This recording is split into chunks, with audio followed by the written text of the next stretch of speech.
So we're discussing Kalman filtering, and Kalman filtering is distinguished by the fact that there are three quantities whose uncertainty is characterized by Gaussians. So that's the basis of Kalman filtering. It assumes Gaussians. The other methods don't necessarily have to use a Gaussian, and that's why Kalman filtering, the mathematics works very well, because the Gaussian you can do differentiation and so on with it, and so the result that I gave you was the result of all of that. We didn't do the derivation. The Gaussian, and then I kind of walked you through what the Gaussian was. The main thing is, if it gets taller, it has to get narrower, and if it gets broader, it has to get shorter. So this orange Gaussian is the one that has the biggest variance, 5. That one, the mean is shifted, but you can always compare variances. So this one is somewhere between this and this. So its variance green is 0.5. And you can see it's in between these two.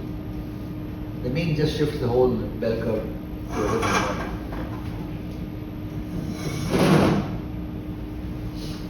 So Kalman filtering tracks only the one robot position, the one state vector really, for the multidimensional case, right? And so your measurements had better come at a timely rate, because if it doesn't, you're going to lose position. Like if you keep on counting steps, at some point you will not know where you are. Therefore, you have to look up. So if you're blindfolded, they tried this test. If you're blindfolded and you walk and walk and walk, eventually it seems people double back. And it's not this way or this way. It could be sometimes this way, sometimes this way. And you all end up in near the starting position again, and then you do it again. So it's because you don't have any correction available. So you'll be surprised. When you think you're walking straight, you're not actually walking straight. So if you're in a jungle and everything looks the same, you are actually curving back. They did experiments on people. Now maybe if you could see the sky, but that's looking up, right? If you could spot the stars, then you might be able to go in a general direction like that. But generally, if you're blindfolded, you keep coming back.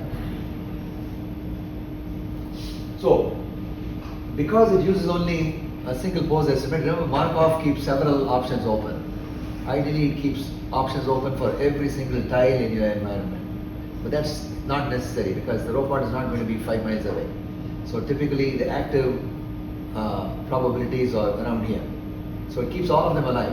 And then at any time, if you want to make a decision, it picks the tallest Gaussian. This one doesn't. There's only one Gaussian, and therefore you have to treat it like a child. If you lose it by not getting a measurement that is not able to look up and confirm it, then it's over. The method will collapse at that point. So we remember this resistance problem. We assume that we have 100 ohm resistance with a 1% standard deviation, which means an error of 1 ohm, right? And then the meter has an error of 3 ohms. So I just want to refresh you on that. We are not assuming the resistor is changing. So this by itself will be considered silly. Like, why are you measuring the resistance, right? But because this is a stepping stone to the full Kalman. So first we do the looking up, which we also call the perception update, and then we'll do the step counting later. So this is, just an example of what happens when the state does not change. In practice, such a test is useless in practice. But by the way, we have done it for GPS. When we got to get a new GPS device, and before we go to competition, we're trying to figure out what is the error probability of the GPS. So we sit in the same location, out in the open, away from buildings, and we keep recording our position. And then that gives us, it will be all over the place. So there is something called a circular error probability. So you can figure out your GPS unit, how inaccurate it is. So there is some value to measuring yourself over and over again, because it's statistical, and therefore you won't get the same measurement again. Okay, so when you read the state, in this case the resistance value, you model it as the real value plus some noise. So many people look at that and say, if I know epsilon and I know the measurement, then I should be able to find the real value. Not so. Epsilon is not a number like you think it is a number. It is drawn from a probability distribution. So if you measure it again, there'll be a different value of epsilon, right? The thing is, all those values of epsilon are part of that statistical distribution. So that will not enable you to calculate the precise value of x. You can't do it. The model state situation is different because the model state is a fake situation, right, in a simulator. So you do know the real state of anything you want, but not in the real world. So I kind of view the epsilon as fog, you know. You're trying to look at this, but you're only able to see it through y, which is a foggy view of x, right? The fog on top of the real state gives you a foggy view, which every meter gives you a foggy view. So sigma x squared is the variance of the resistance, sigma epsilon squared is the variation of the error in the meter reading. So yes, the terminology is going to change because it's taken from different books. And when you take things from different books, you have the option of changing it to a common notation. But then when students go look at the books, they'll be confused because the notations will differ. So typically I stick with the notation in the books, and then finally I try to bring it all together. And that's what I'm going to be doing here. Okay, so this is the result. You shouldn't say, hey, how did you get that? You know, I didn't see him deriving anything. No, I'm giving you the derived result. So the Kelvin gain is the ratio of sigma x squared over sigma x squared plus sigma epsilon squared. In other words, the variance of the state divided by the variance of the state plus the variance of the meter. And this, as I explained in the last class when we did it, I just wanted to refresh your memory. It makes a lot of sense because if you're now going to update, looking up, right? You update and get an estimate of x1. So it has to be an estimate. Nothing real anymore. So you have to hang this hat on top of everything. There's nothing real can be, got at. So x1 is x0 plus b times y1, the meter, minus x0. Now when you write like this, it doesn't seem logical. But then I said, why don't you combine the x0 and the x0? So x0 times 1 minus b plus b y1. So b, as you can see, cannot be larger than 1. It can only be between 0 and 1. So it's almost like you're saying, I'm going to take a piece of this and the remaining piece of this. So if both of them are equally accurate, then I'll take 50% of this and 50% of this, right?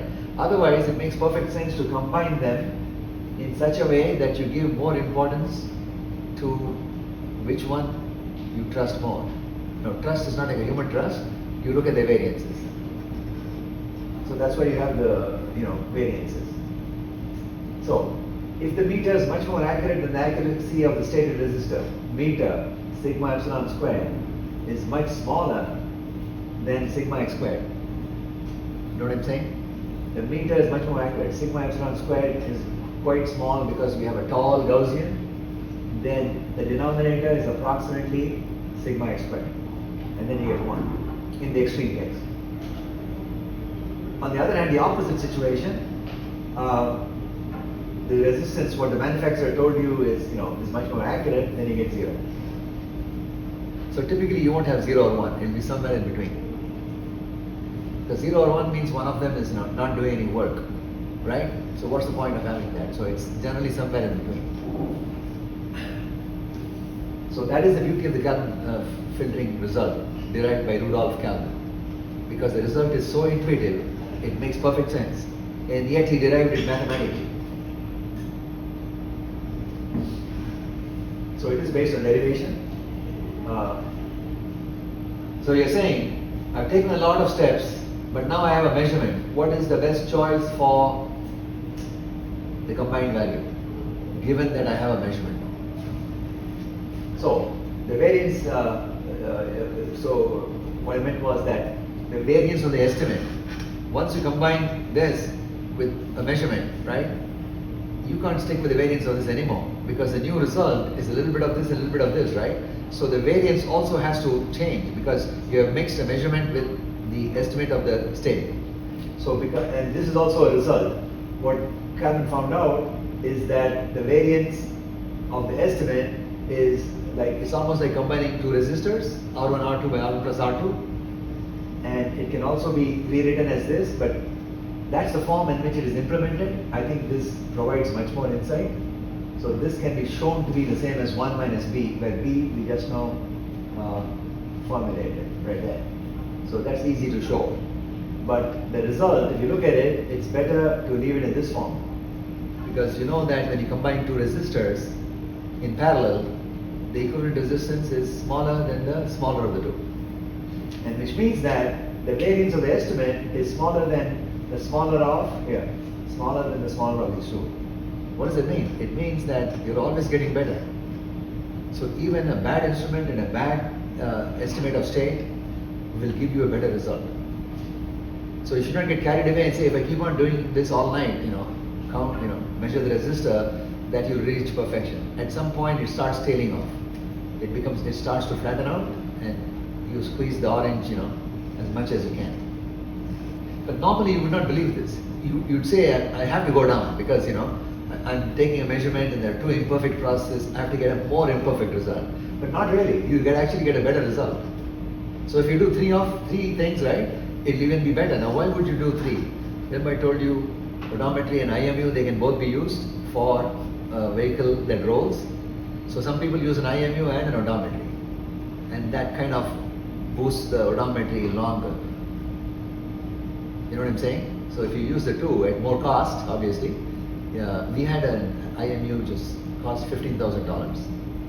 So that was given as a gift, by the way, by the Army. We already went through this. If this is much smaller than this, then the error, actually we didn't go through this form. So what we say is, if one is so poor that it's much smaller than this, at least you'll get the meter error, right? It will bottom out to the meter error. It won't go any below that. And similarly, the other way around, at least you can take what the manufacturer says is the value. So, 3 equations or 2? So Kalman gain, the update equation, and update the variance because you have mixed measurement and the original state estimate. So 3 equations for the perception, looking up. There will be 2 more coming now for the steps. So summarizing the 3 steps for the lookup. So we skip all this, and that's the example I'm telling you about. So now we need dynamics, because if the robot doesn't move and you keep measuring its position, not very useful. So you need to fill in the steps part. Okay, so we will go to this example, not that, but after we do the steps part, which is in part 2. So the robot is moving between perception measurements. So you're taking steps and then looking up, right? So lots of things can change between the measurements. It can be a chemical plant. It doesn't have to be a robot. So Kalman filtering is used in many areas. So you can have a chemical process in which you have a model of the system that in the short term gives you some parameters. For instance, how hot will this combustion be? But then every once in a while there is a sophisticated instrument that can't operate all the time, like GPS, right? Because if it could operate all the time, then you would throw away the system model and say, I can go with the measurements because it's fast enough. So you have a sophisticated process that tells you, okay, the temperature is actually this. So you still need to do a Kalman filtering operation. So it's not just robotics. It's used in many areas of engineering, even economics. They use Kalman filtering. So there's some short-term prediction, and then you get a confirmation, and they put the two together. And Wall Street might be using it. Wall Street being the stock people. So they could be using it, the same principles, because you get some annual figures coming out, but it's annual, right? So in between you have to have some formula to predict where you are. Some figures come out every month, so it's used in so many different places. So you can assume that this is either the robot moving, or you can assume that the ambient temperature is changing in some regular way, and you have a formula to figure out what the value of the resistor is as the temperature changes, except that this is a rough formula.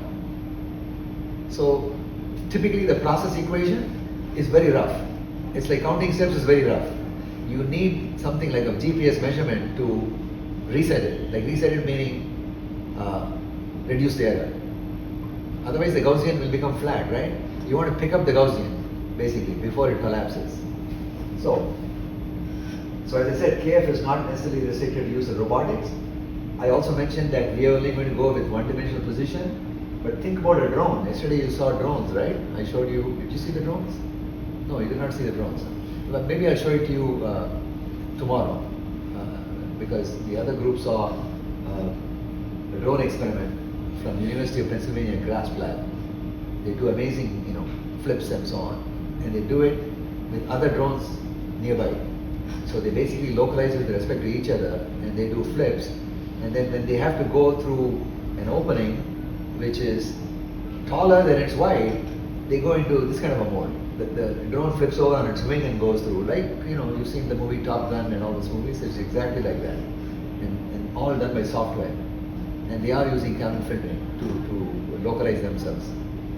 So a drone has 6 elements at least in the state vector. X, Y, Z, 3 angles. So much more complicated. You have to use matrices. So the steps, right? Those equations are based on your process. If it's a chemical process, what does steps mean, right? You have to have some other equation that characterizes that process. For a human being, you have steps, and for a robot, odometry is like steps. It's like step counting. But other processes, you have to find the equation that describes the equivalent of steps. So, as I said at the beginning, the robot state, the motion model, and measurement model, all 3 represented by Gaussian probability density functions. Now, the advantage of the Gaussian is, the one-dimensional Gaussian is determined by just mu, the mean, and variance sigma squared. So, 2 parameters characterizes it. If you have probability distributions described by data points, it's much more complicated, right? Because if you don't have a mathematical function, you can't do calculus. This is why Kalman got as a result, because if you use a Gaussian, you can do math with it. But some people just carry the whole probability as like a drawing, because now you have so much power, you can just, mark off the other method, the localization using the Markov technique. They literally, they hang a cloud on top of each cell. They're saying this is the probability here, but it's not a mathematical function. They're carrying the whole thing with them. So you couldn't have done it like the old days. Now you have so much memory and power in the computers. Everything's based on data. You ignore the mathematical description of it. Okay, very important diagram. I told you, before you go into the forest, you have to understand what the forest looks like from 30,000 feet. That's what this is, the whole Kalman filtering process. All right, where do we begin? So the robot is here, right? And the initial state is known. Maybe you can start with perception. You can start with either steps or perception, right? Doesn't matter. Similar to SLAM, you can start with either one of them. I'm starting with perception here. So the robot looks up and sees a pillar. It's got a map, right? So it says, okay, I'm somewhere here. Now, why isn't it certain? To the extent that no measurement is certain. So all you can say is there's less probability here, there's more probability, maximum probability, and less probability here. That's true of everything in the real world. Now, as human beings, we don't think like that, because you say I'm near my professor's door, what does it matter when I'm here or there, right? Because the human brain doesn't want to deal with probabilities, it doesn't need to, because it knows I'm near the professor's door, I can see his nameplate there. But a robot has to work through mathematical models. So it says, I'm anywhere here. So if more certainty was present, then you would make the Gaussian taller and shorter, narrower. It's never going to be like a single stick, because it's not possible. Any measuring instrument will not enable you to do that. So basically you assume there is a map, you look up and you see the first pillar, and so you put a thing here. Okay, now count the steps. So it's moving, right? That's the equation we're going to obtain shortly. So for now, just assume from the step counting analogy that your steps are going to get you lost. What is the equivalent representation in terms of a Gaussian? Look at the Gaussian. It's getting shorter and shorter and shorter, and wider and wider and wider. So that's just like walking and counting your steps. You're becoming more and more uncertain. If you did not get a measurement update, at some point it'll be completely washed out, and you won't know where you are. As it is, uncertainty, has increased. Can you see that? The Gaussian is much shorter than this. And then you look up, okay? You see the second pillar, and this is your Gaussian that represents seeing the second pillar. It's kind of similar to the first pillar, right? Because it's the same device you're using to measure, LiDAR or whatever. So it's the same thing. And then you carry out sensor fusion. We already did the perception update step, right? Sigma, sigma. Remember sigma times sigma over sigma plus sigma squared times sigma squared over sigma squared plus sigma squared. And what did it do? It made the resultant sigma smaller than the minimum of the two. What does that mean in terms of a Gaussian? The Gaussian becomes taller and narrower.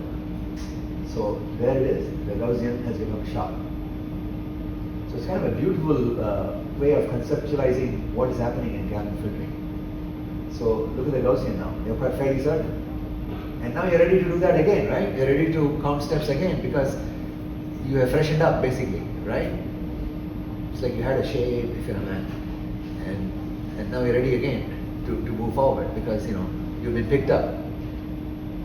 So this measurement basically picks up your idea of where you are, and then you can start rolling again.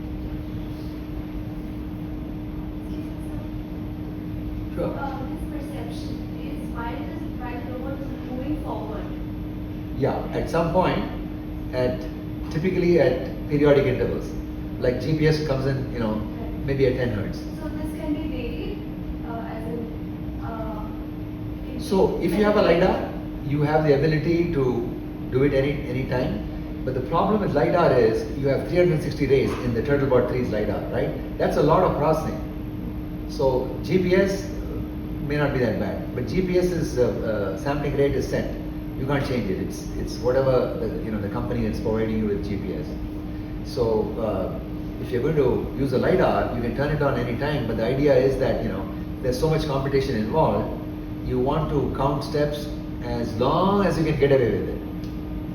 So the odometry will, so long as it's working, you don't want to constantly look up, right? Now, as a human being, we're doing that all the time. We're doing it subconsciously. We might be looking at our phone, but we just glance up and we see the doors, passing. But a computer is not like that, It needs to have a routine for doing everything. So while the robot moves, so this is the first pillar, the approach is the first pillar, right? How does it recognize it? Does it use some image processing? So you have a map. So if you have a camera that you're using for looking up, then you have to deconstruct the scene and say, okay, I see a pillar, and on the map, I was told that there is another pillar here. So it has a map, and then it says this is the pillar, and where on the map is the second pillar, and on the basis of that, it comes up with this. So at the point when it's in between two pillars, it will still be facing front, right? It won't know that it is exactly in between two pillars. That's right. So these pillars are just an illustration. You might have many map features, right? But again, perception is costly in terms of computation. So when you're doing image processing, it's a lot of effort. So you want to make sure that for your application, you don't do it too frequently. So you do it just enough so that you don't lose the original Gaussian. Because Kalman filtering, you can't lose the original Gaussian.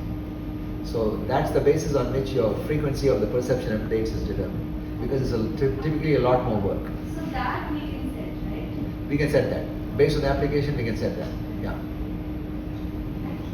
Yeah. So this nanobot in bloodstream, I bet you'll have the same problem. Because 60,000 miles, right? You need to get to some spot, right? Maybe your knee is hurting, right? I told you the basic theory is if you swallow a pill, a lot of it gets washed out, and then it slowly goes on, more of it gets washed out, and very little part of it really is effective. The other stuff, all pills have side effects. So God knows what is going on because you're distributing parts of the pill everywhere in your bloodstream. So if they do it with nanobots, they'll target the area, but they have to find the area. So the assumption is at some point you'll have a map. Each person's insides may not look exactly the same as someone else. So you have to have a way of finding out how much you're moving. And then you also have to look up and recognize, okay, I'm in this part of the person's body. Maybe I need to take a right turn now, right? Because 60,000 miles of arteries is a lot. So you might have to, take a right turn, left turn, get to the spot. So you might have to recognize features inside the person. Okay, so don't worry about Bayes' rule because we did it intuitively without formally using Bayes' rule. And because D was not there, I guess I repeated the figure because D was not, I couldn't squeeze it in. So this covers the D part. So it's the same set of 4 equations. And again, when I first studied Kalman filtering like 20 some years ago, I was quite surprised by this because my gut instinct said, there's no way you can get, a result that improves. You got to be going down, and that's not true. Combining information from two independent inaccurate estimates. See, combining information from two independent inaccurate estimates actually produces a result that is better than either of them. So it is kind of counterintuitive because you think you only go down after that, and there's your proof of that. So what is the last line mean? Specificity is better than the better of the two. Yeah, so the sigma x squared and a sigma, what do we call the meter? We had a sigma, I forget, epsilon squared, right? So the better of the two is the sigma squared, the result is smaller than the minimum of the two. So I think we defined that by an equation. Since you asked, let's go back and, okay, let's go to 1. So the result is better than the worst of them, right? Because this is smaller than the minimum of these two. So it's going to be better. The fused estimate is better than the smaller of the two errors. The smaller of the two errors would be the better of the two, but this is even better than that. You would think that this would land somewhere in the middle, right? It doesn't. It's better than the better of the two. Because your gut feeling will say it's going to be somewhere in between, because I'm using a meter and combining it with what I know about the resistor. So Kalman died just a few years ago. He was given the Presidential Medal of Honor when Obama was the president. There's a video on YouTube, you can watch it, and he died shortly thereafter. So he was an immigrant from Hungary, very famous in electrical engineering. So this is a visual. You kind of have it here, but I wanted to drive it home, and so I went to a different book, and that's why I keep reminding students, prepare for simple changes. So 3 Gaussians, right? You can do this in MATLAB and show that actually the perception update is the tallest Gaussian. So let's go through this. So here Q is the position variable, right? And see, different books use, so we said X, now we're saying Q, and students can often get confused with that. So I keep giving them warnings, that this is from a different book. And therefore, see what, basically. So Q is a position variable. So this is Q, which is an odd variable to use, but that's what they use in the book. P1Q is the probability of position after the steps. We haven't got to the steps yet. So this is P1Q, right? So it's already, the Gaussian has come down, down, down, down, and it ended up here. We're not showing that process yet because we haven't gone to the steps yet. But we ended up in this, is that, I guess you'd call it dotted? Okay, P2Q is the probability of position from measurement. That's this one here. Now this is not a good figure from one point of view. Typically the measurement actually is better than your step estimate. So this is not representative, but it doesn't matter because still, the resultant is still good, right? But it's not representative because the measurement is supposed to be a better way of estimating the position than your system model, the steps. So in that sense, I think he was not paying attention. He's a famous roboticist, Sequat. But he should have made this at least taller than, or he should have interchanged these two. Then it would have been great. This should have been the position and that should be the measurement. It doesn't matter, the resultant looks like this, the dark line. You can try this out in MATLAB. And that's what we mean by sigma squared over sigma, the resistance in parallel combination. That's happening here to get this. So the area under the curve is 1. Because if I now have the measurement or perception update looking like this, and somebody says, where is the robot now? Your best guess would be here, right? But technically the robot can be anywhere here, and it has to be somewhere there. So if this is the probability density, then if I integrate under that, you're saying, what is the probability that the robot is anywhere from here to here, minus infinity, plus infinity, right? That has to become 1. But your best guess will be, it's somewhere here, the peak. Yeah, that's the old one. So remember, because I had new symbols, I told them that in terms of the old equations, this is what it looked like. And then you say, hey, where did you get this? Remember I said a piece of this and a piece of this? So this is what it is, see? A piece of this and a piece of this. And then you can write it the other way. So basically I remind the students it's nothing new, we have new symbols. So essentially we have a piece of one and a piece of the other, and it can be written this way. So this is the Kalman gain here, right? So too much summarization. So these are the three equations of the, and again I want my students to not get confused by subscript. I'm going to explain them. So the subscripts is going to be a big issue. So another symbol change alert, and there'll be a final set of symbols which everybody will be able to understand. So these are the three equations of old repeated here. Okay, I want to remind ourselves of what it is we're doing, you know. So this is the general robot paradigm.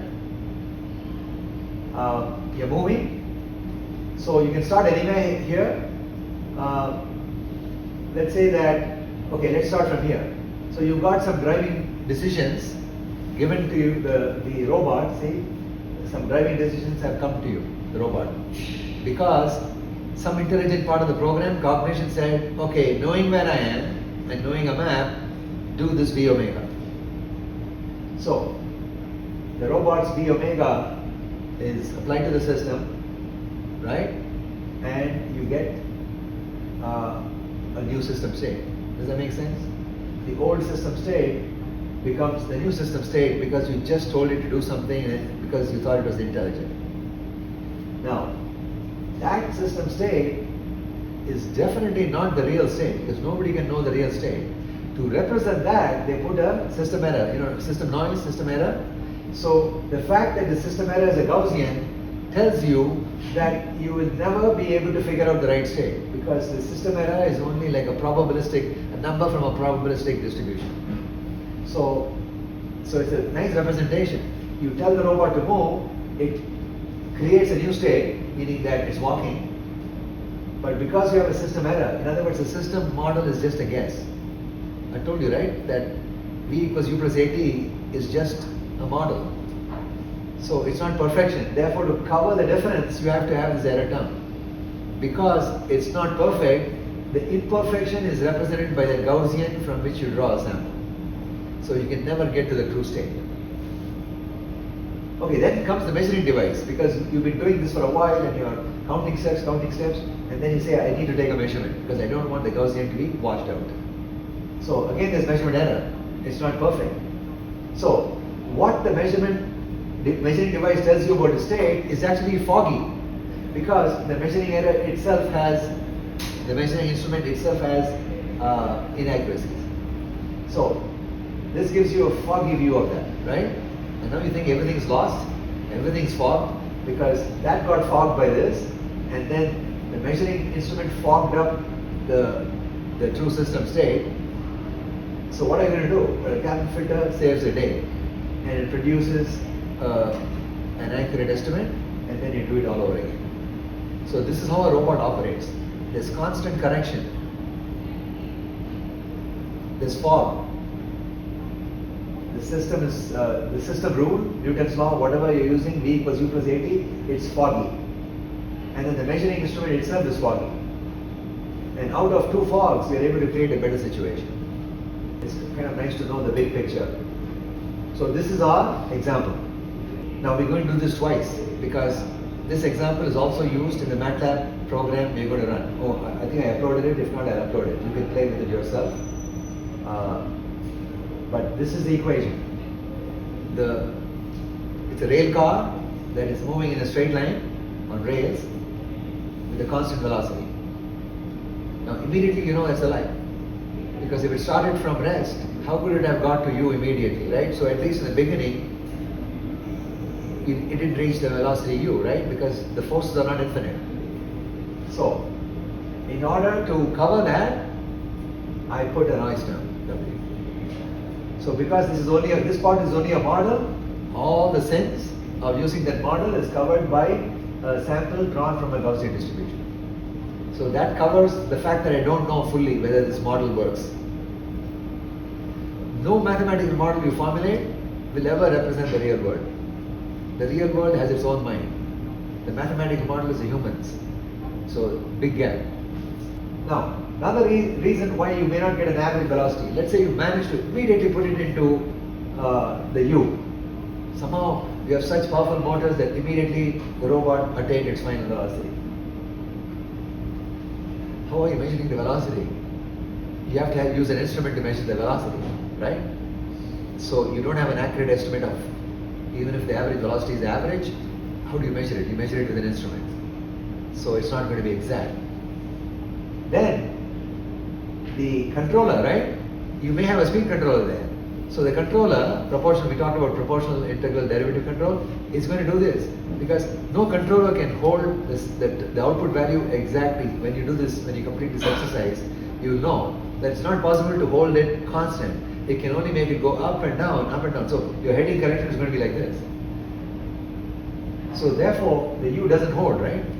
When you drive, even with the cruise control, you can't hold the velocity, because if the road just goes up a little bit or becomes rougher, your velocity will drop and then the cruise control will try to push it up. So therefore, you have to allow for that. And what about this? This is a very good example. Disturbances such as wind gusts. So when you're driving a car, sometimes if the wind picks up, your velocity will drop.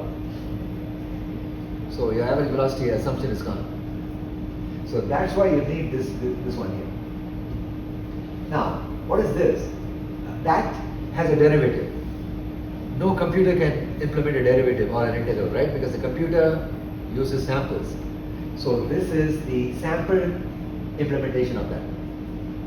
So xk, what does that mean? Estimate. Because the real thing, forget it. You can't, even if you pray 10 times a day, you will not get the real thing. So x, the hat means estimate. I'm going to tell you what this k prime is. It gets quite complicated, but it will get simpler. Because I need the board for that. So xk prime is actually the same as k plus 1. This k prime is the same time as k plus 1. But you don't put k plus 1 here because you have to do the perception update. Therefore, to distinguish the fact that this is just the steps update, if you put k plus 1, that is reserved for after you do the perception update. Is that clear? So therefore, you have to create a k prime which actually is equal to k plus 1, because the measurement is coming like this. K prime and k plus 1 are the same times, but because I haven't done a perception update, I have to give it a different symbol. And therefore I call it k prime, which actually is the same as k plus 1. But because I haven't done a perception update, I call it xk prime. So I take the old estimate after the 5 steps of the Kalman, right? I take the old estimate and I add to it this one here, dx by dt. It's not quite discretized, because what I have to, this is a mistake. It should be, this whole thing should be u. Sorry, change it to u. So because if you have dx by dt again you can't implement it on a computer. So this has to be u. Is that okay? Make that change. So k prime is the end time of the steps update.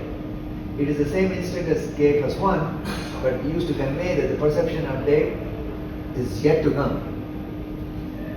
We have not yet done it. Hence, not yet this, right? We have to do the perception to get that. So I don't have to draw the diagram because I seem to have conveyed it with my hand waving. So let's go forward. Not the same thing as the measurement. So the steps, remember the stacked figure? So this is what happens when you take steps. That becomes this and becomes this. You can never get a taller Gaussian unless maybe God is talking to you. So the Gaussian only goes down. You can't suddenly get, unless you do the measurement update, it will not pick up.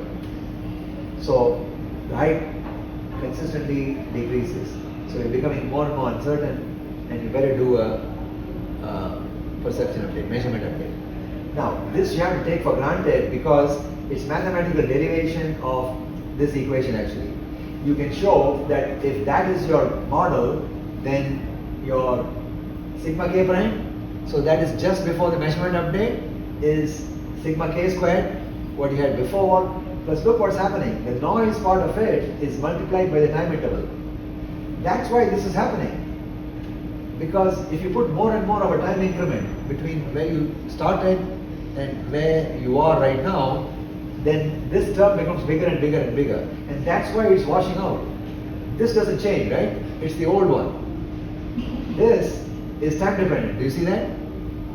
And so if you let it go longer and longer, you're going to get a bigger second term, which means the whole thing actually becomes bigger.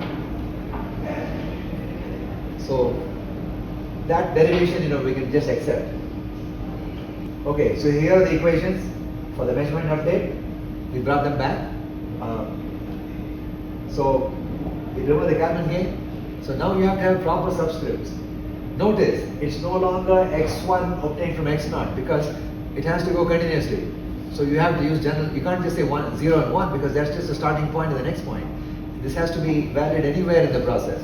So x plus 1 you get from k prime, because k prime was just before measurement. And then this is the Kalman game. This is not in the right order because first you have to do this. Because people will say, okay, I calculate the Kalman gain after I did this. No. How can you get k plus 1 unless you first do it? So notice, it has the correct ratio here. Sigma k prime squared over sigma k prime squared plus sigma z. Z is the measurement. The measuring device is given a formal notation of z.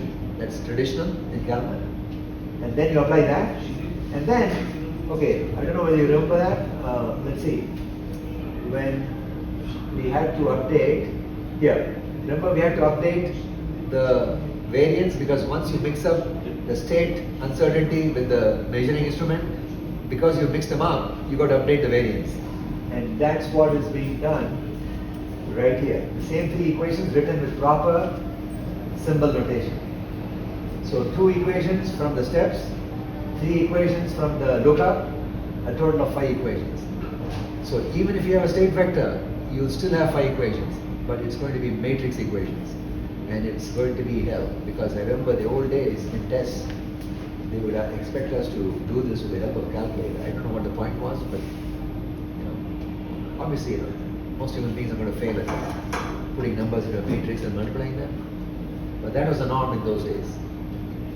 Yeah, this is the same thing we've said before, but maybe it's worth reading it because it's from Sequard. The Kalman filter is a mathematical formulation for producing an optimal estimate of the system state based on the knowledge of the system. So that's du by dt plus omega. If you have a better motion model, use that. It's up to you. So it doesn't have to be a motion model, du by dt. It can also be the odometry. So you can apply the measurement update to the odometry, which is truly like step counting. Du by dt is like an indirect form of step counting. It's like you're predicting it, assuming constant velocity.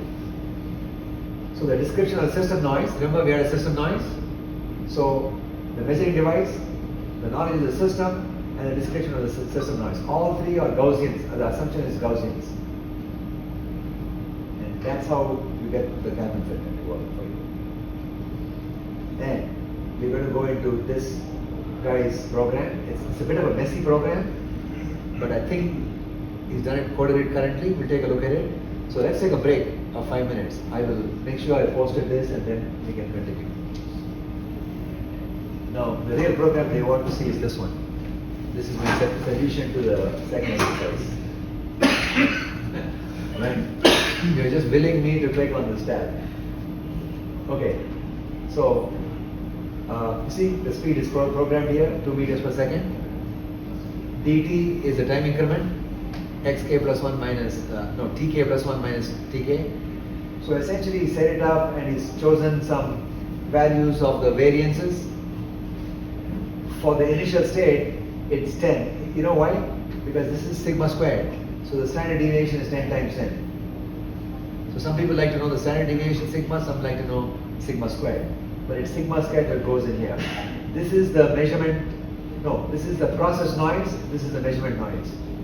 So these 3 symbols are locked into Kalman filter theory. Historical. Everybody uses it. Alright, so we won't go into the details of it because I want to move on to the G-mapping thing and get a start on our cognition if that's possible. So I will just run it and we will look at the, are you able to run it? So let's look at the plot routine. The plot, it looks like this, but it needs explanation. So we have to look at these color coding.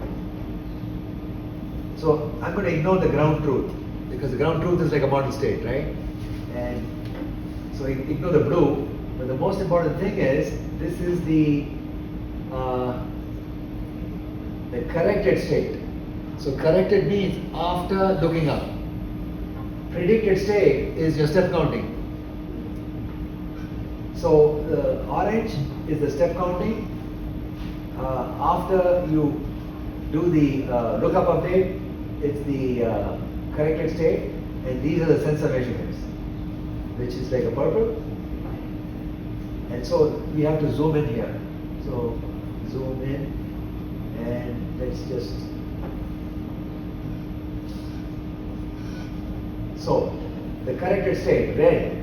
So red is what carbon filtering program is throwing at you. So you're going to depend on that because it combines the two, right? And you can see the predicted state. Can you see the orange? It's all over the place, you see? It's that collapsing Gaussian, right? So it's all over the place. But then the measurement comes along and saves you. The measurement is what color is that? Kind of purple? Yeah.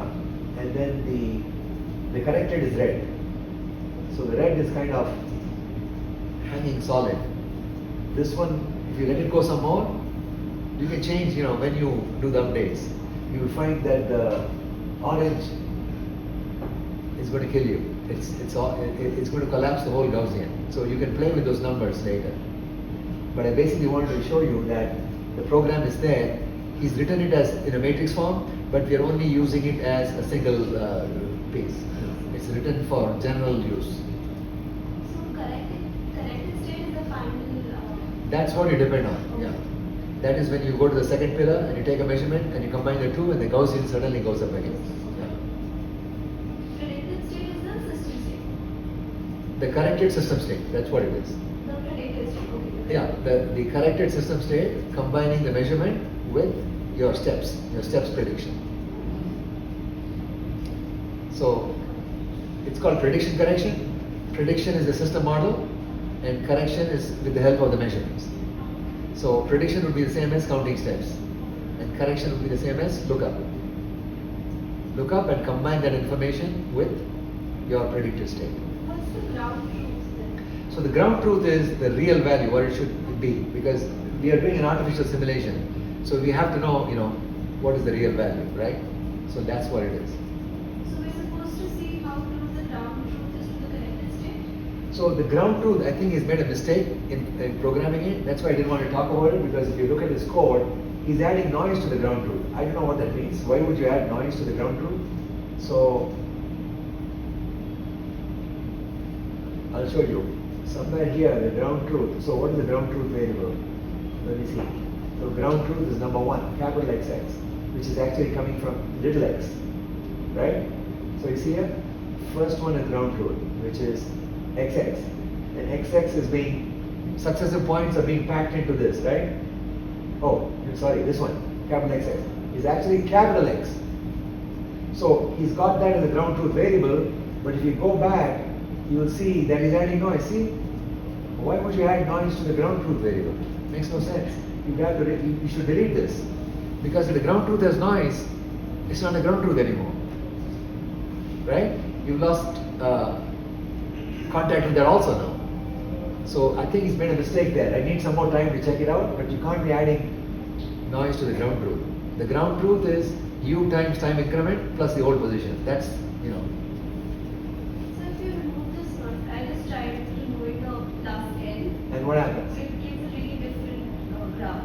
For not all of them? So you remove this n? Yes. I'll tell you what, I'll take a look at this program in greater detail. There's something that we don't understand, or maybe he's made a mistake, but I'll have to look at it. Tomorrow I'll get back to you. So, do you want to show them the Gmap? Yeah. Okay. So this is a very sophisticated application built into ROS. It's called Gmapping. So it enables the mapping of the inside of a room, and while you're mapping, you're also moving. So you can fire it up. There's in the Turtleboard page, there is a separate section on Gmapping. So all you have to do is launch those files and you'll be able to do this. So one of the other things here, you see here, he's generated all the noise samples in advance. Because he calls that, and then he fills it so that you can get a new noise sample. He's pre-generating it. So I have to look at his code, more thoroughly. See here, every time ran n, so a new sample. But in some cases, he's already storing it. So I don't know what he's doing fully. I have to take a look at it. So this is the real scene, right? So, quick backstory. Yeah. So, what you see here, so this is actually 502. So, there was an area which was marked out as obstacles. So, there are two dummy, the total part. Yeah, they looked at it yesterday and they were going to walk away with it. I got that. You guys have They it, looked right? at it. Yeah, they saw it, yeah. So this part is actually a live one that is running G mapping, that is running autonomously, and it is mapping the whole area. And the map which is being developed is here. So it's a little off. The map is 180 degrees off, but you can follow it off. So all the gray areas are unmapped. It hasn't gone there, right? And the white is what it has seen. You see the map boundaries advanced or not? So you can see the part moving. Yeah, you have to correlate with that. Yeah, it's upside down a little bit.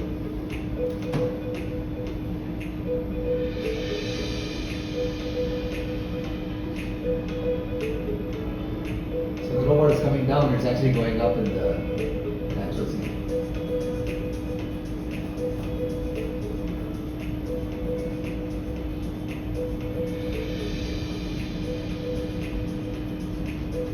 Can you see it's filling out more areas as it goes there? That's like painting a wall. So some parts are not painted, so it goes into the corner.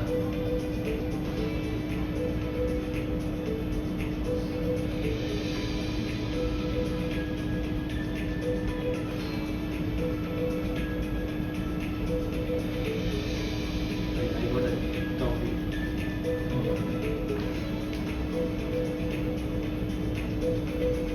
So that nanobot thing, you may send in a nanobot just to do the mapping for a person, right? Explore and map. See, you don't have to do the 60,000 miles because there is some localized problem that the person has. So you can start with that area. You don't have to map the whole body. Yeah. You don't want the hospital to have a map of your entire, who knows what they do with that.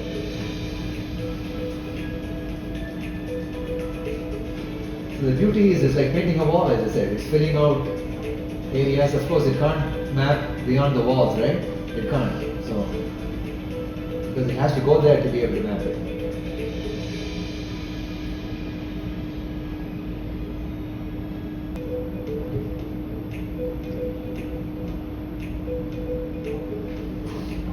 So this is random walk, right? Yeah. So this is not exactly G mapping. This is random walk with G mapping. Right. And this random walk is a little different from the random walk that he explained. So in this case, what is happening? So it turn right 10 times or 50 times, and the next 50 times it will turn left. So it's not totally random. No, it's not totally. It's like 50-50. So this is doing a random walk. It's like you go and Like the recce. well, not organized. The random walk is totally random. Like once you go this way and then you go this way, it's completely random numbers. So It already has a map of the area. no, It doesn't. it's creating the map. It's creating the map. Yeah. Like surveying. Yeah, so it doesn't know where the obstacles are. So every time it sees an obstacle, it turns, it maps the obstacle, and then it turns and avoids the obstacle, goes somewhere else, and then keeps running. This is basically creating the map. Right. And because it is a random walk that it is doing, it may go back to the areas that it is going. So it's not a very effective. And that's okay then. Yeah, that's okay. Because sometimes you have localization error, so you block a cell which should not be blocked. So I told you maybe in the last class that when you see it again, you will get more samples of that cell. So you'll be able to eliminate where there should not be an obstacle. So redundancy is good because you have to see that cell over and over again. And there's something known as loop closure problem with slabs. So if you keep going back to the same place, I think that kind of reduces your loop closure. Yeah. and because you keep losing the. I think. You show them that. I think there was a sampling group earlier. I get confused.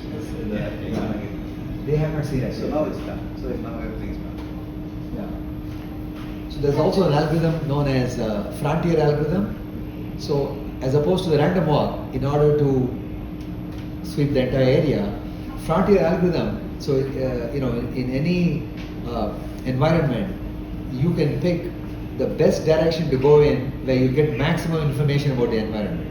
And typically it's the longest, you go into the corner. And then after you've done that, if you want to avoid going back there, the algorithm guides you onto the next step, so that in the shortest possible time, you cover the whole area. So it's known as the frontier algorithm because every time you're going to the farthest reaches where you don't know, you don't have enough information. Rather than go over the same route over and again, you'll be wasting time. So it's known as the frontier algorithm, and of course, in academia, when somebody comes up with a frontier algorithm, somebody else comes up with an improved frontier algorithm, and it keeps on going. They keep publishing papers on that basis. So it's very famous. In this video, so all the obstacles were stationary. Right. What if one of them was in motion? What would the mapping be? So you would have to sample the tile. So that's the only way you can get rid of the obstacles. No. What if one of them was in motion? So here all the obstacles were stationary. Right. So you're going to map it based on the snapshot at that point of time, and then you're going to sample the tile again, and if it's moved away, next time you'll clear that space and pick up wherever it is. This is how the self-driving cars, right? The cars around it are not going to remain there forever. So it has to be very quick sampling. I told you, if you put moving obstacles there and leave it there, you would fill up the whole space, and the car will say, I cannot move anywhere. So you have to resample the tiles all the time. That's the only way you detect motion. That's how we detect motion also, except that we don't think of it in those terms because for us it's automatic. We can just look and we know the dog is gone. But for a robot, it has to have a LiDAR or something that keeps on sampling that area. And the speeds are fairly adequate.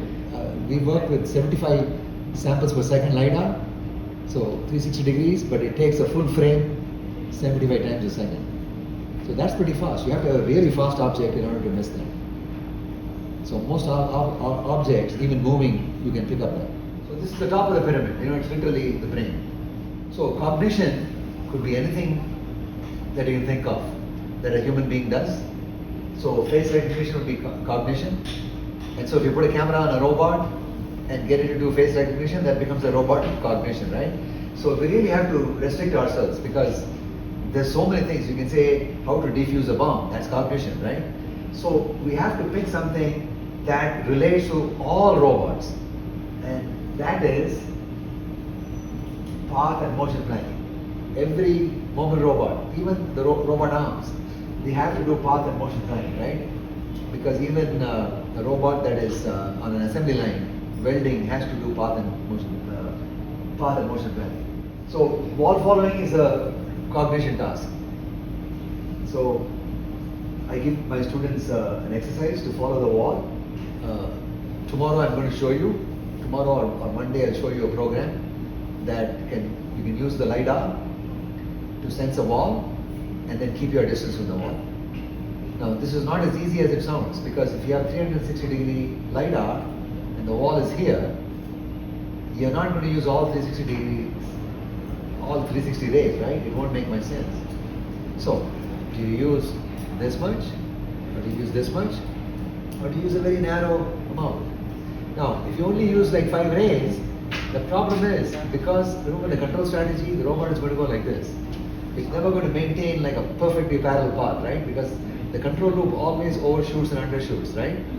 So if you use a small set of rays, and the wall is curved, the readings will change drastically. You don't want that. You want some stability. Because after all, who says, tell me the precise distance to this wall, is it 1.236 or 1.238? No, human beings are able to walk approximately at 1.25 meters, right? You want the robot to also walk like that. Precision means nothing. So therefore, you need to choose more rays than this and less rays than this. After that, it's a question of trying it out. This is not a formula, right? I'm just telling you the principle of it. You can't use 5 rays. You don't want to use 100 rays. But somewhere in between, you'll find a sweet spot, which will give you stability in that. Also, you have other issues. what if the wall goes like this? If you're only looking at the side, then if you're a human being, you're going to hit something. So maybe you want a band of rays looking forward, and then combine the logic. You want to say follow this wall unless you see something in front, in which case you want to start curving. That's how we drive really. When we see the road curving, we don't go right up to the curve and then turn. We start turning our steering wheel. So beyond this, you can make it as sophisticated as you want. Wall following. I told you, when a car goes into a tunnel, there's no GPS. So typically self-driving car, not a human being driving it. So you want to use some kind of wall following technique. You don't want to go to the other lane like this. Maybe it's two-way traffic, or even if it's one-way traffic, you don't want to go into the other lane. So it's a very sophisticated algorithm. So this is the Great Wall of China. So I thought it's a good picture to put there. So wall following only works in a structured environment. In the forest, you're not going to find walls. So structured means man-built, right? So inside, or even when you go outside a garden, with properly arranged hedges, that's where it works. So this is a maze. I believe I showed it to you yesterday. I may have. So maze has many walls, right? So a maze is typically one where you're supposed to enter and then you're supposed to find the other exit. That's one form of the maze. You can have others. They can take you to the middle and say, no, I'm leaving. Because the people, they tell you that in the US they have these parks where the hedges are the walls. And typically people have fun, like some mazes take like an hour to solve. They can't see beyond the walls. So some of them panic after a while, in which case there's a guard in a guard tower and he gives them instructions because he can see everything. Besides, he has a map probably. So it tells them go left, go, because maybe they have to go home and he guides them out. So essentially you use wall following sensors to solve this. Now I want you to look at this micro mouse competition. That's very superior cognition. You won't believe that a group of students programmed this. It's an annual competition. Oh, it's showing up here.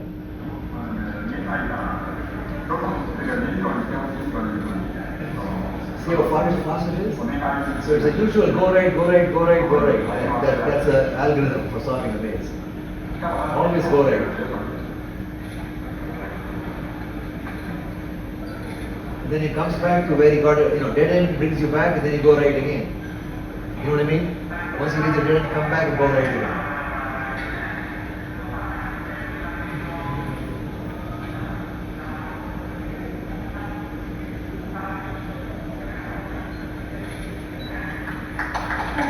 That's the middle. You have to get to the middle.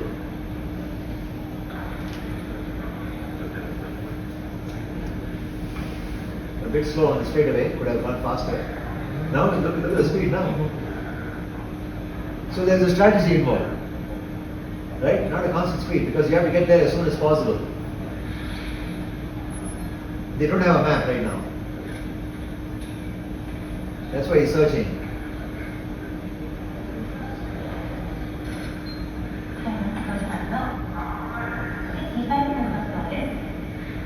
Oh, look at that.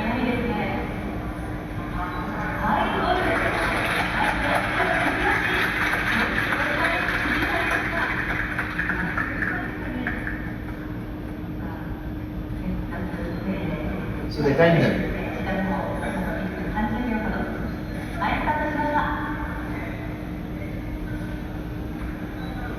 So it could be that they build a map the first time and then they drive on the map. Initially when you're searching, it's putting together the map.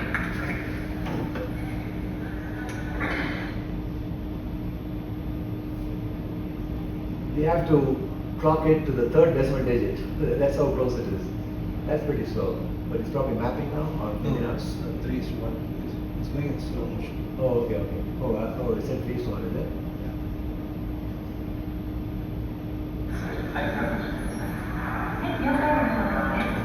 Oh, I hit the wall.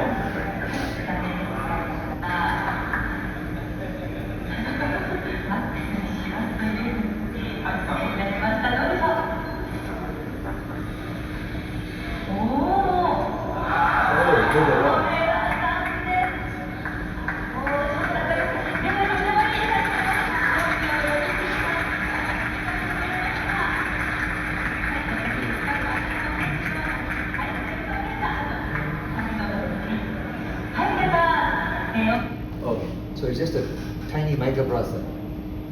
There's no laptop or anything, so the code has to be jammed into that. It's 2014, so there must be more. After that, it's almost 10 years. Yeah. No, there are videos which are much later than Yeah. later than this. Very, very fast. 1 second, 1.4 seconds. And even the motors, you got better motors now, like Yeah, they got. Okay, so the goal is to build a robot Just make sure find its way through this maze. The robot knows where it starts, which is one corner of the maze, and it's trying to get to the middle. The middle is the square there that has one post in it. So there's 4 squares in the middle, any of those would be a legal goal. It knows that this is a grid made out of 16 squares by 16 squares, and it knows that each of those squares is 18 centimeters from center to center. So, but what it doesn't know You know the width precisely, that's what he's saying. And so Everything's spaced the same. Before a run, then you get a bonus of 2 seconds, and if you do touch it, then you lose them. And so there's a benefit to trying to make it autonomous. Unfortunately, it turns out that as the entry is running through the maze, it usually from the University of Portland. I think this is their first time at APEC, and we're delighted to have them here.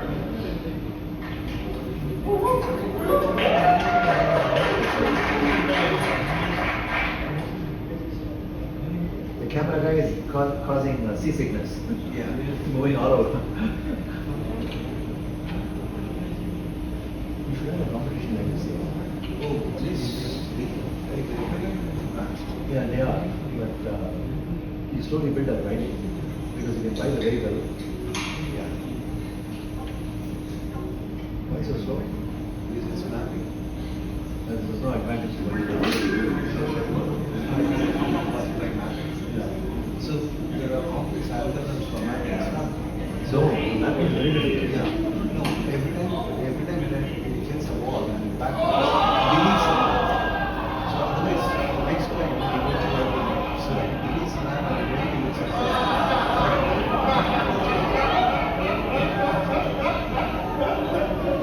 What is the joke? I'm interested.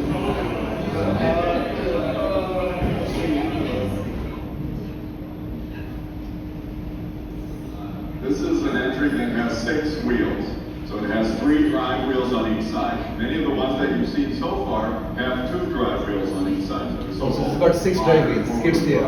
Machine. This one is designed with 6, and the difference is that the center set of wheels are half a millimeter lower than the other sets of wheels.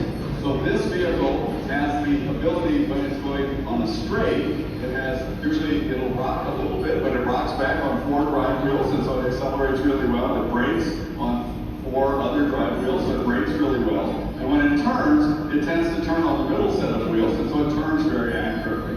The 4-wheel drive ones, everybody knew that they do really, really well on the straights, but we never really were sure at the beginning whether they would do well on the turns. But because we have gyroscopes on our entries, we're able to get through the turns even though the tires tend to skid. So you're turning a little bit like a tank when you're turning, because we use one motor to drive 2 wheels on either side. That was impressive. it's a very complex It's a tank. There is an express. So you can. Oh.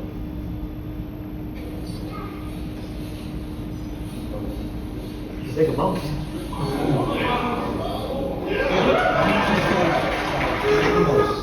Yeah. So you can see it's very sophisticated. He was just saying that they use a gyroscope. So a gyroscope can measure the rate of change of angle. Now why would you need that? Remember we're talking, the turn error is the one that is the worst. So if you have any other means of independently judging the turn, then maybe you can have cabin filtering or something, because the turn, if you don't assess the turns properly, the mapping will be all over the place. Also, it's not driving by odometry. It's not saying, okay, the door is here, I need to go so many centimeters past that. It's using the wall also. So it's got a LiDAR device on it. So you actually, there is clearance, but it's not much. you can see the mouse is filling like 2/3 of the space. So you don't have that much room to make mistakes. So quite sophisticated. In any case, I just wanted to show you, give you an example of the kind of cognition which is possible on this little tiny microcontroller. Okay, all right. Now the challenge is if you have curved walls, then you have to look ahead, right? I was telling you about that. If you have curved walls, the human being does it automatically, but for the wall falling algorithm, you have to modify it in some way. And there is no one solution. There are better solutions and not as good solutions. So that's the challenge, because it's called an open-ended problem. So one of our PhD students is actually doing something which might end up in an application like this. So this is just an article from the Spectrum, IEEE Spectrum. So IEEE is the largest professional organization in the world for electrical engineers, and this is Spectrum is their flagship magazine. So in Singapore, what they've done is, walking through modern airports, you sometimes have to walk a mile, and for older people, it's not easy. You're going from gate to gate when you only have like an hour and a half to make the connection. So they have these autonomous wheelchairs. I believe it's not skid steer, it's differentially steered because of the maneuverability. And these people are being delivered. So all you have to do is it has to scan your boarding pass, and then it's going to take you to your connection in a very predictable time. So that's what this is about. The autonomous vehicle sense position, select routes, and stop for obstacles. So it's quite a nice article if you want to read. The robot's computer uses data from 3 lidars to make a map. 3. So obviously they're investing money in it because somebody's paying them, right? The airport, there'll be a smoother flow of people. The airport probably likes to have people make their connections rather than get stuck in the middle, because then they have to figure out where to stay and so on. The localization algorithm then determines where it is in the map. The chair's 6 wheels lend stability, and the chair is designed to make tight turns. That's what it is. That's why they use a differential steer. Tight turns and fit through normal sized door frames. So I think it's an MIT project. Yeah, it is an MIT project. But Singapore Airport is where I think they started to test it out. Artificial intelligence laboratory. Let's just play this video. It's too tempting.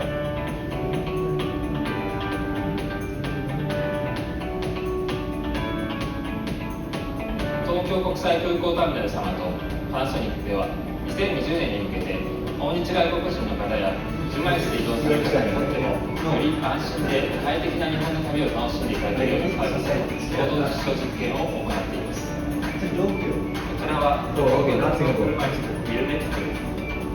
バスや車の到着口で専用アプリから呼ぶと自動的にお迎えに上がりチケットカウンターまで自立移動します。人や障害物にもぶつかることなく走行し、複数台が追従して移動することも可能です。将来的には空港内の So you cannot speed in an airport. You can't be going at 50 miles per hour. 開発を進めています。こちらは交通案内サイネージ。訪日外国人の方々の日本での一番のお困りごとが移動経路情報の入手になっています。このお困りごとの解決のため、空港から各所への移動経路日英で表示、さらにはリンク例で5言語の経路案内をご提供しています。こちらの京急成田空港国際線ターミナル駅のチケット売り場では、リンク例スポットライト型を導入。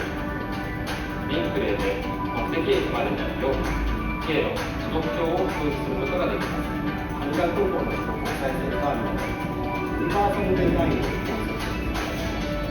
皆様が不自由なくスムーズにですね、ご利用いただけるということを思っています。空港というのは最先端の技術を発信する場所としても非常に有効ですので、これから2020年に向けて非常に大きな期待を持たれるお客様がいるということで、新しい情報配信機能を機器をですね、導入していきたいというふうに考えています。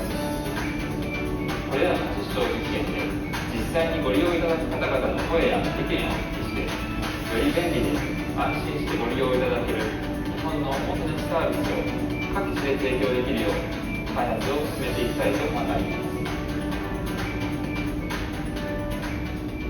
So the one thing is, if people don't cooperate, you can jam the system. If people constantly go in front and don't give it a chance, right? Because it will stop, right? It is not meant to run over people. So that's why the people have, their mindset has to change in terms of allowing these handicapped people to get through. Otherwise they can be constantly walking in front and this won't move at all. So I showed you the CNET, right? This morning I showed you that. So that's an example of localization and mapping. And the fact that these vacuum cleaner companies are fooling you into buying something for $600. Okay. Yeah, this is how you follow the wall in English. But the computer doesn't understand English. If robot is too close to wall, turn left. If robot is too, so this is following the right wall. If robot is too far from the wall, turn right. Else go straight. So unfortunately the computer cannot understand English. So that's where the fun begins. Now these days you'll find on a GitHub site or somewhere somebody would have done a wall following algorithm. So you can start with that and then you can build upon it. So we'll stop with this slide. So this is a classic trade-off in any branch of engineering. If you have fantastic sensors, it will make the job of the software writer, the algorithm developer, easier. Right? If you ask me to work like this, it's a tougher problem for my brain to process images, right? But if you give me a better sensor, then it's going to make the job of algorithm development easy. But there is a trade-off. You can't ask for a super, costly sensor because the cost of the product will go up. So that trade-off exists always. You can't, if your algorithm doesn't work, you can't go and blame your boss and say you should have brought this costly sensor, because you can't just solve the problem by costlier purchases. At some point the algorithm has to be clever, but the sensor has to be reasonable also. So that is the trade-off I was talking about. What is the nature of the data? What is the resolution of the, if it's an image for instance, what resolution is it giving you? What is the sampling rate, right? So if a LiDAR is going at 5 Hertz and you're moving pretty fast, it's no use. So the sampling rate is the rate at which it's giving you a new frame of data. So typically cameras are something like 25-30 frames a second, not very fast, right? So they can't go any faster because there's so many pieces of data to package and send, then that's the best you can get out of it. And then of course, I don't know whether you've ever used ultrasound devices. So they are the poor man's LiDAR.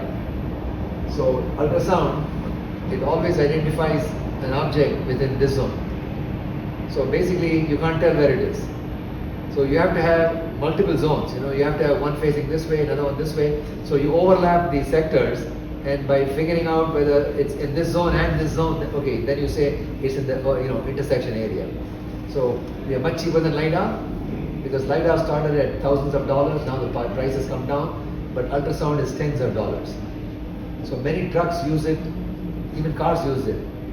When you're backing up, you want to make sure there's nobody there. Ultrasound is good enough. You don't need LiDAR. Alright, I think we'll stop here.